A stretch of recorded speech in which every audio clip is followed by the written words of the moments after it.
gamesweasel.com. Review.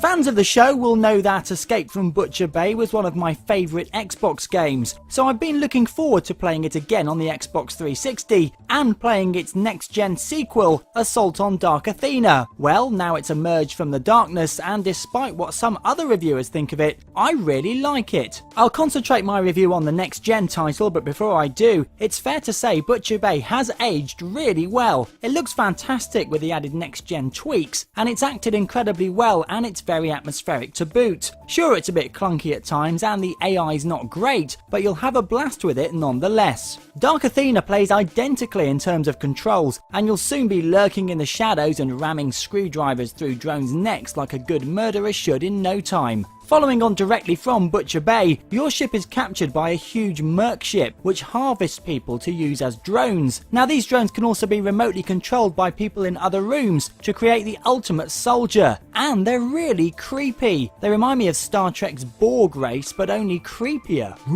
So to begin with, it's the usual skulking in the shadows and avoiding enemies at times, with the addition of being able to use a drone's gun. Of course, this actually being attached to his arm, you can't take it with you and have to fire routed to the spot, but later on you do get bigger guns you can run about with. Although the FPS portions of the game are very run-of-the-mill, it's the atmosphere and acting that really pulls this game through and makes you want to play it to the end. When you meet the prisoners in the ship, it really is a movie-like experience with some very compelling characters and one really nasty piece of work you'll be glad to know you can exact your revenge on later in the game. Riddick's character model is also superb, and of course Mr. Diesel provides his sub-bass vocals to great effect. The game's not long by any means, but do remember you do get 2 games here for the price of 1. There's also multiplayer thrown in, and by that I do mean it seems like an afterthought. Pitch Black is the best mode, where everyone must hunt down Riddick as he tries to pick everyone else off, kill him, and it's your turn to hunt down the mercs with your night vision.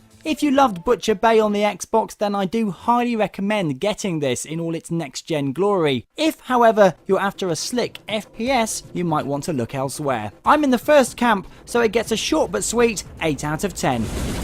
You've been watching a review from gamesweasel. If you want to get the show each week, which includes video game reviews, news, previews, competitions and special features, then head over to gamesweasel.com for our video podcast, gamesweasel TV.